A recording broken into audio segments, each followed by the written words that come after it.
The Johnson Wax Program with Fibber McGee and Molly.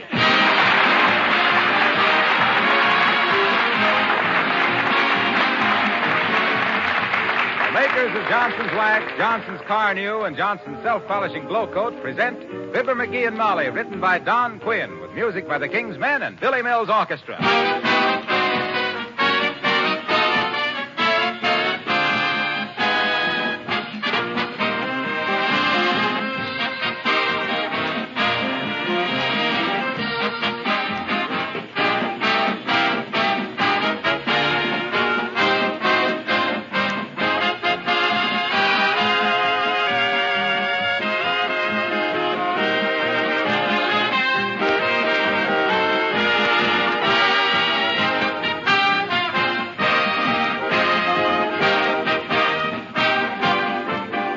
During the past few weeks, I've mentioned quite a few unusual uses for Johnson's Wax. As a matter of fact, I've been getting some very interesting letters passing along more of these helpful suggestions, and I intend to mention them from time to time. But today, I'd like to go back for just a moment to fundamentals and talk about the real number one purpose of Johnson's Wax, the principal reason for using it. It's protection, of course. Protection for the finish of your floors, your tabletops, windowsills, yes, and your leather goods, refrigerator, and countless other things. The wax itself takes the wear. The finish underneath is safe. That's why in times like these, it's so important to keep your floors, furniture, and woodwork regularly waxed. After all, it does save you hours of work, too. And that's important right now for all of us. And it makes your entire home gleam and glow with protected beauty.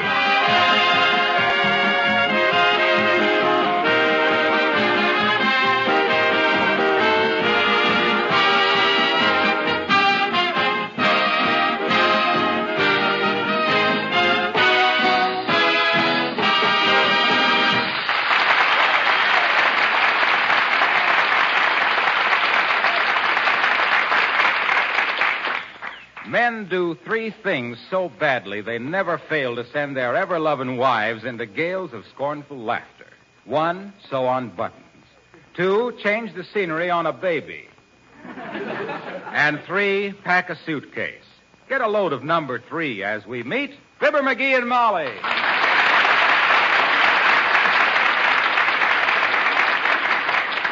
Hey, Molly, did you leave this suitcase of mine in a damp place someplace? Why, of course not. Why? Well, it's shrunk. I can't get the stuff into it I used to get into. Look, there's hardly room for my black shoes. So I see. Are you packing your tan shoes, too? I already got those in. Oh. Mm-hmm. Well, what are you going to wear on the train? Just your socks? Huh? Oh, my gosh. I packed both pair of shoes. Sure you did. Oh, well, it's just a short trip. I can wear my tennis shoes. Say, you never did tell me why we were taking this trip to Middleton. I got to see a friend of mine on some very important business. Now, let me see. I got my fishing tackle, my squirt gun. What? Why the squirt gun? That's in case we have to come home on a night train. I always get a berth above some guy that snores.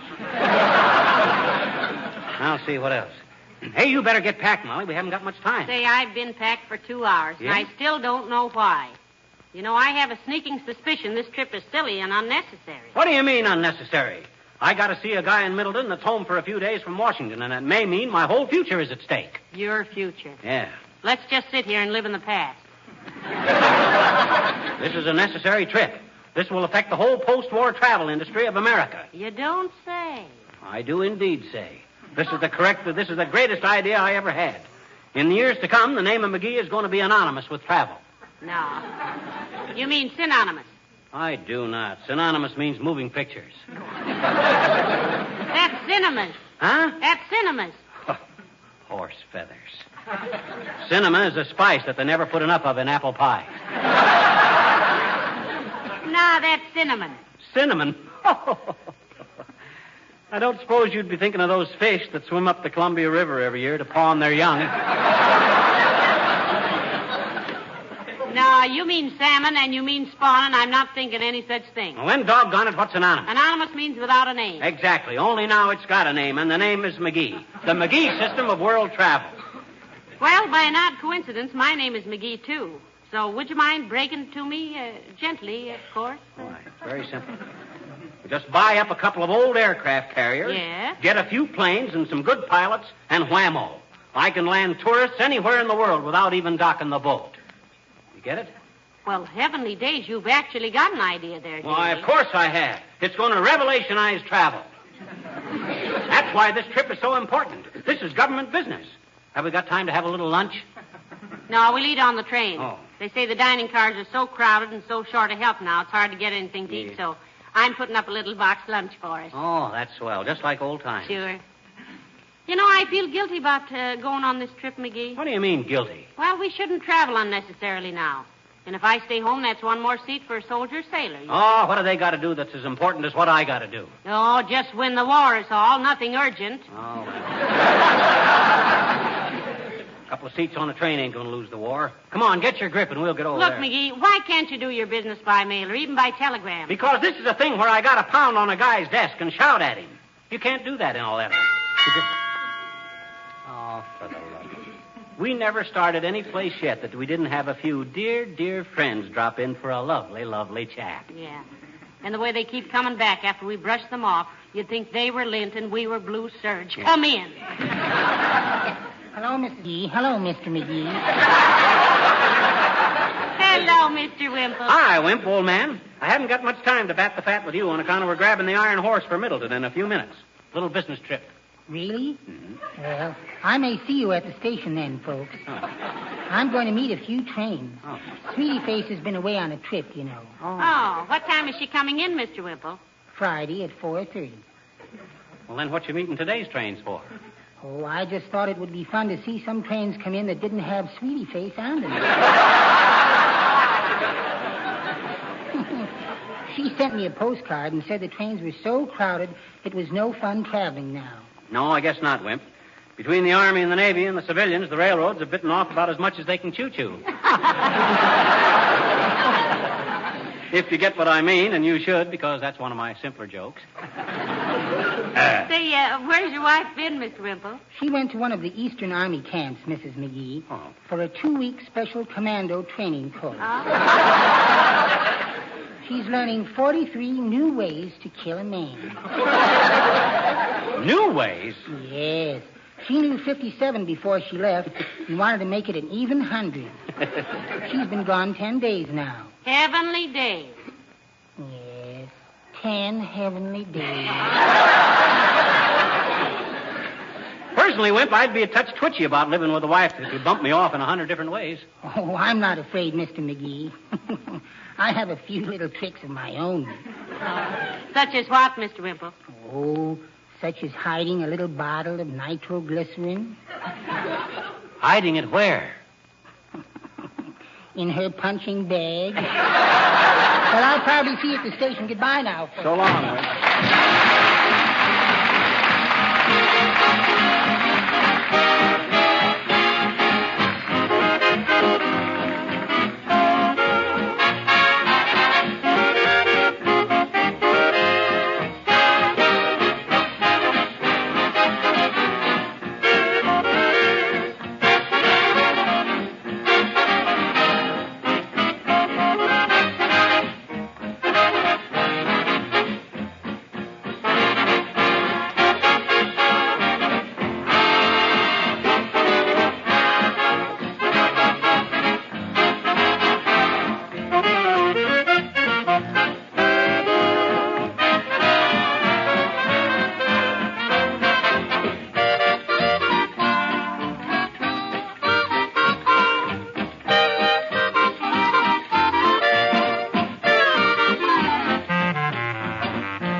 Did you ever see such a busy place? Yeah. Did you ever see so many lads in uniform? Yeah. Every bench is full of them. Yeah, and they're all looking very thoughtful, too. This must be the army of preoccupation. You get it, Molly? Thoughtful, preoccupation. It's a play on words. Ain't funny, McGee. Ain't, huh? I gave Bob Hope 3 jokes about she was so fat that and trade for it, too. By the way, did you make reservations for Middleton, dearie? They wouldn't make any reservations. Said everything was full up. Our only chance is for somebody to make a cancellation. Well, I told you we had no business traveling anywhere these days. Citizens ought to sit and let the troops have the trips. Yeah, but I tell you, this is important stuff. The McGee system of post-war travel is one of the greatest ideas. Hello there, kids. Going someplace? Hello, Mr. Oldtimer. Yes, McGee is going to see a man in Middleton about promoting an idea. Fellow from Washington, old-timer. He's a big man down there. Is that so? I got a cousin down in Washington, Johnny. He's a bureaucrat. No, you mean bureaucrat. No, bureaucrat. Huh? He creates bureaus for people that got no place to put their furniture. Washington's pretty crowded now, kid. Well, if this idea of mine goes the way I think it will, we'll most likely move into the White House, old-timer. Yeah, and if it goes the way your ideas usually go, we'll move into the doghouse. Anyway, if Washington is too crowded, I'll move my headquarters to New York. Getting kind of ahead of yourself, ain't you, Johnny? Huh? It's always been a big job for you to move your hindquarters. Is that so? Well, let me tell you, old Now, timer. take it easy, McGee. And you better be doing something about tickets or we won't go anyplace, which will be all right with me. Well, I won't keep you kids any longer. But if you'll take my advice, you'll get onto the streetcar and go home. Oh, yeah? Yes, sir. Look at all them boys in uniform. Bad enough for them to be fighting Japs and Germans without having to fight Americans for a seat in a train. Think it over, Johnny.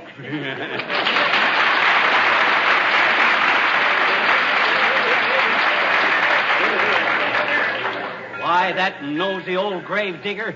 Here I am with the most important government project of the century. Well, I think he's right, McGee. Your idea may be good, but it's not a government project. Well, neither was the war till it was forced onto us. And this idea of mine is going to be the Pearl Harbor of transportation.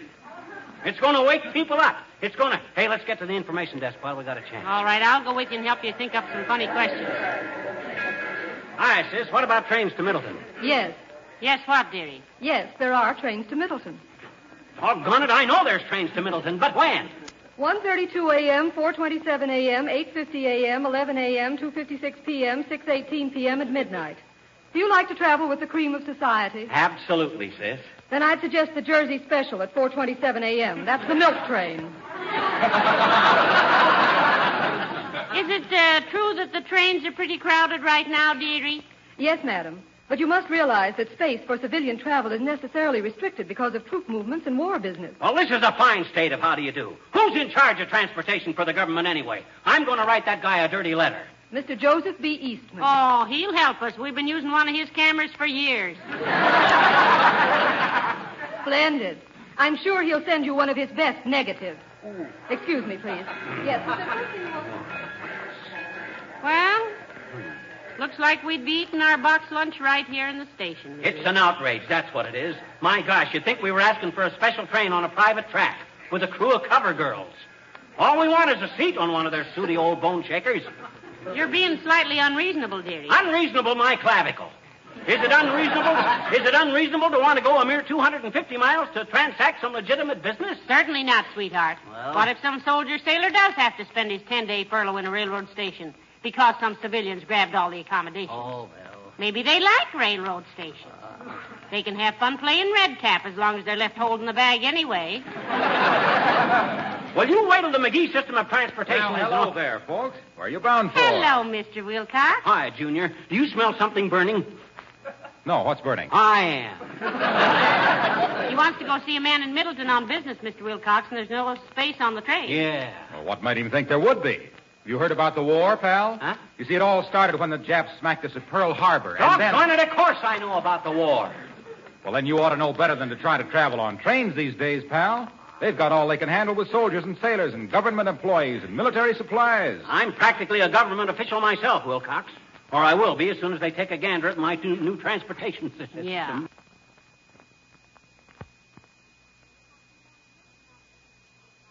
To go see a man in Middleton on business, Mr. Wilcox, and there's no space on the train. Yeah. Well, what made him think there would be? You heard about the war, pal? Huh? You see, it all started when the Japs smacked us at Pearl Harbor. And then... Doggone it, of course I know about the war. Well, then you ought to know better than to try to travel on trains these days, pal.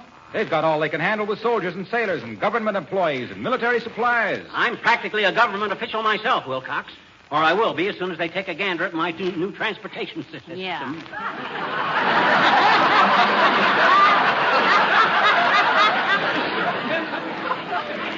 And Mr. Wilcox, he won't be happy till he gets that system out of his briefcase. Or gets that briefcase out of his system, either one. Well, take it easy, friend. These days, railroads are like a kitchen linoleum. Oh, my gosh, there he goes. When they have to handle too much traffic, something has to be done about it. Now, with the railroads, they have to cut down on traveling. With linoleum, the best treatment is Johnson's self-polishing glow coat. You ever have a shoe come off in your hand, dragging them in by the heels like that? Protection, that's the answer. The railroads have to protect themselves against breakdowns and overloading by persuading people not to travel unnecessarily. Just like linoleum is protected against wear and dampness and grinding dirt particles by Johnson's glow coat. And I'll bet the railroads wish they had some system of protection as easy to use as glow coat, that they could just apply and let dry and have the whole job done in 20 minutes or less. Say, what are you doing down here at the railroad station, Mr. Wilcox? Well, I was waiting for somebody. Who? You. What'd you want to see McGee about? I had a message for him. Well, give it to me. What was the message? Oh, the usual one about Johnson's glow coat. I just gave it to you. So long now.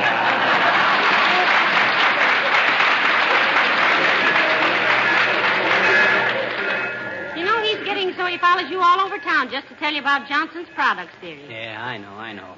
He keeps hoping he'll floor me, and the minute he does, I'll be glow-coated from scalp to scupper. I sometimes think he'd... Look, McGee, here's your chance to get to the ticket window. Oh, come on, hurry. Hi, Bud. Thank you. Middleton, sir. Sorry, sold out. But look, Bud, this is a very important government business. Don't give me that government business, brother. I've heard all the switches on that gag. Yeah, but if you have any cancellations on the train to Middleton... If I do, lady, you're number 739 in line for 'em. Why don't you go home and bake a cherry pie? Don't you talk that way to my wife, you big rubber stamp wrestler. You keep a civil tongue between your teeth while you still got teeth. I got a good nose to... Move along, please. Next. Well, personally, McGee, I'm convinced. Well, I'm not. I got a legitimate reason for traveling. And by the cast iron cowcatcher of Casey Jones, I'm going to get the... Uh-oh. McGee, here comes Mrs. Uppington. Oh, fine. That's all I needed. One look at that prune-pussed old powder pigeon, and I'm as happy as a flea in a pox farm. If that superannuated old water spot... Hush. I'll admit she's a nuisance. Hello there, Abigail, darling. It's so nice. How do you do, Mrs. McGee? And Mr. McGee? Hi. What on earth is the matter with you, Mr. McGee? Or perhaps you're having the same difficulty I am. Well, he's got his nose out of joint because he can't get a seat on a train, Abigail. It's ridiculous, that's what it is. Keeping a businessman off the train when he's got the greatest transportation idea of the century in his briefcase, and he... Hey, where's my briefcase? Under your arm, Mr. McGee. Where? Which arm? Your left arm. Huh? No, the other one. Oh, yeah. I think there's spies around here, Molly. I'd have swore I had this briefcase under the other arm. Are you traveling with important documents, Mr. McGee? Well, he isn't exactly traveling, Abigail, but he has a pretty good idea in that briefcase. What do you mean, pretty good? Look, Uppy, you've done a lot of traveling, haven't you? Oh, I have indeed, Mr. McGee. I have circumnavigated the globe 3 times. Not only that, but she took a trip around the world once, too, McGee. Well, then you ought to be a judge, Uppy. Look, what if you could get on a boat in New York, sail for 2 days, hop in an airplane, and land anywhere you wanted to in Europe inside of 6 or 8 hours? Well, why not take an airplane in the first place? I imagine after the war, the clippers will go almost everywhere. Heavenly days, I never thought of that. But I did.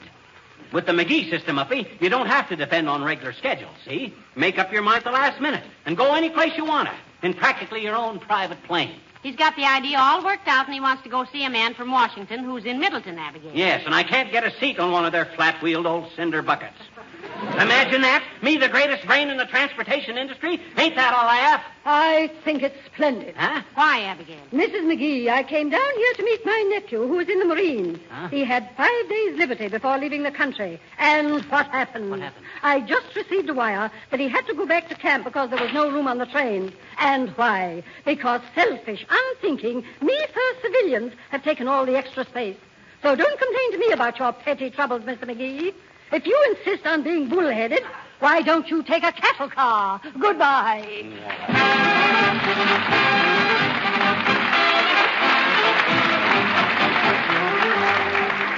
The King's Men sing In My Arms. His cousin had sent him a sweater, and his sister wrote a letter. But he wanted something much better, this boy who was sailing away. For his buddies were there with their sweethearts, all around him with their sweethearts.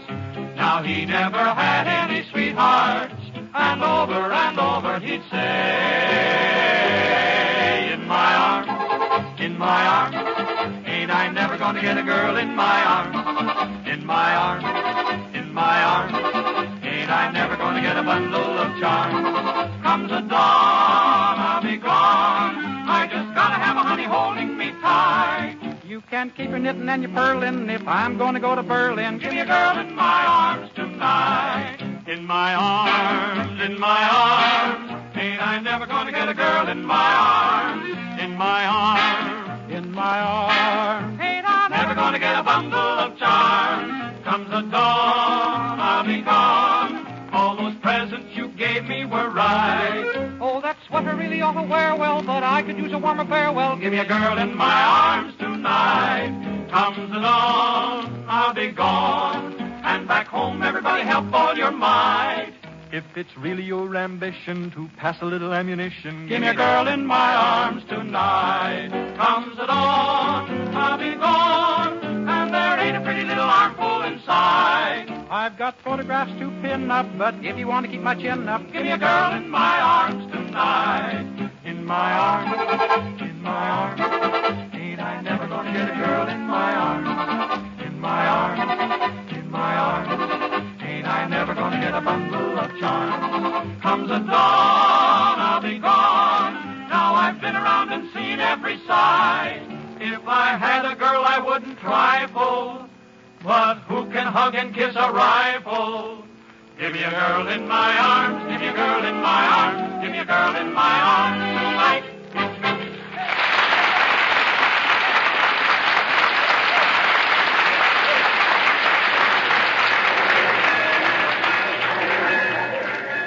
Fine thing. Guy with legitimate business to transact somebody with can't even get a seat on a train. It's a dirty imposition. Pushed around like a hobnailed peasant. It's discriminatory, that's what it is. I'm a patient man, but by George... Oh, stop your grousing, McGee. Well, gee whiz. Anybody think this war was a plot against you personally? Well... The railroads now are for soldiers and sailors who want to go places and do things, not for people like us who just want to go places. Well, my gosh, I don't... Did you ask the man about the cancellations? Yes, and all I got was an evasive answer. Told me to go stuff an ostrich. I got a good notion. Oh, there's Doc Gamble. Hi, Doc. Hello there, McGee. Hello, Mrs. McGee. Meeting somebody? No, Doctor. We're trying to get a seat on the train to Middleton without any spectacular success so far. Is it a matter of life and death that you go to Middleton? Well, no, but gee... And why don't you stay home? But you see, Doctor... All I can see is a lot of home-hating hobos with more money than sense cluttering up the country's transportation system with their little penny ante projects and their fishing trips. Huh? A lot of short-sighted stoops with ants in their itineraries. Yeah, but look, Doc, I got a very important hunk of business to transact a guy with. It'll mean a great deal to this government after the war. It ain't right that I'm being kept off a train just because a lot of other people haven't got sense enough to stay home. Is it? Take off your shirt, McGee. There you go again. Take off your shirt. Take off. What for? Just for a gag. I want to stuff it in your mouth to keep you from talking about how important you are. Why, when I see self-inflated little big shots keeping servicemen from getting seats on trains, keeping them from seeing their families before they go someplace to save the country for people like you, it gives the Darwinian theory a beautiful new meaning. We've certainly descended from monkeys. Good day.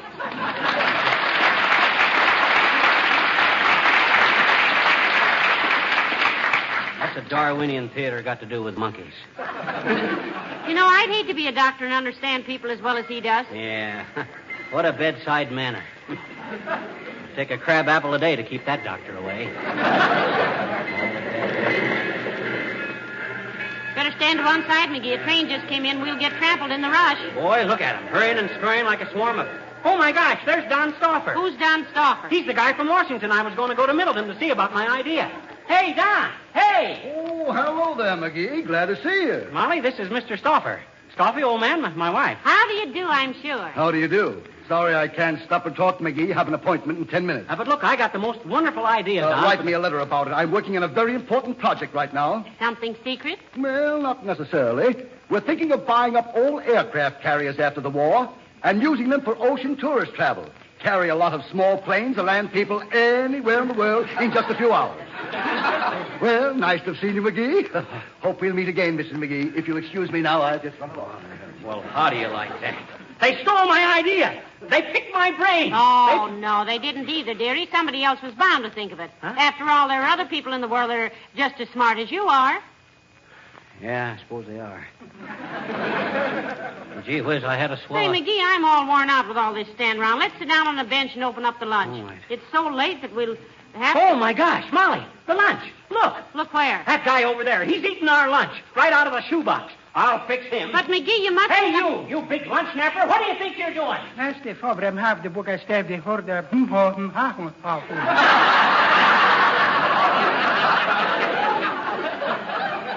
A likely story. You got a lot of nerve grabbing our lunch. Now, McGee, please. Doggone it, if he was that hungry, I'd have bought him a sandwich. You put that box down, you pickle thief, or I'll dribble your skull around the station like a basketball. Pras du kommer att is basket trap, du måste gå med på några grabb dig. Du måste komma till det borde det där dig. Nej.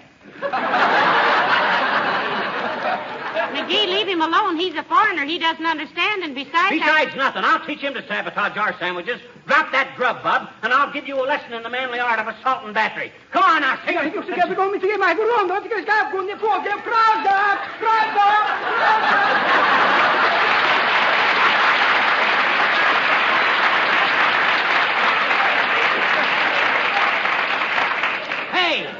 Hey, come back here, you. You just come back here and I'll beat the junior out of you. Now, let him go, McGee. He's dropped the lunch. Here.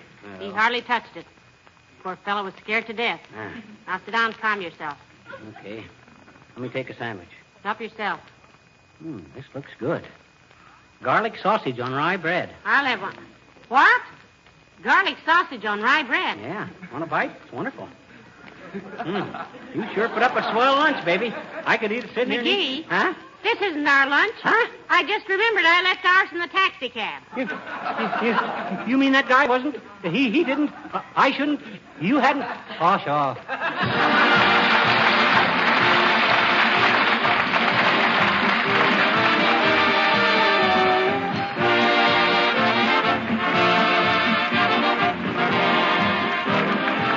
There are thousands of cars on the road right now that badly need a spring cleanup. Not just for beauty's sake, though it's a lot more fun driving a clean, shining automobile than one that's dull and gloomy looking. No, for a more important reason. If you don't remove that winter scum, it may damage the finish permanently. It may contain salt or other chemicals used on the winter highways. Your only safe procedure is to clean the finish thoroughly, but with a safe cleaner, one that doesn't injure the finish. Preferably one that both cleans and polishes with a single application. Yes, I mean Johnson's Car New, the double-purpose cleaner and polish made by the makers of Johnson's Wax. Car New is an easy-to-use liquid. Apply it, it dries to a white powder. You wipe off the powder. Ask any Car New user for his opinion. You'll be willing to spring clean your own car, because with Johnson's Car New, the job is relatively easy.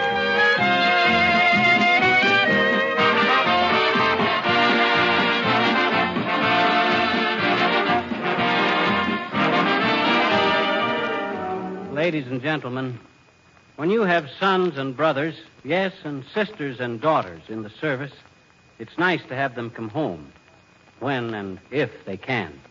And it's heartening to know that the railroads of this country are doing a tremendous job of transporting essential military and civilian supplies. So let's not get in their way. Let's not do any traveling that isn't absolutely necessary. That's right. The fish will still be biting, and the scenery will still be here after the war. So let's all pack our suitcases back in the closet. Good night. Good night, all.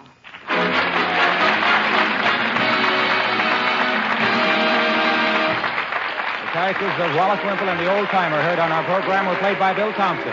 This is Harlow Wilcox speaking for the makers of Johnson Wax Finishes for Home and Industry, inviting you all to join us again next Tuesday night. Good night. This program came to you from Hollywood. This is the National Broadcasting Company.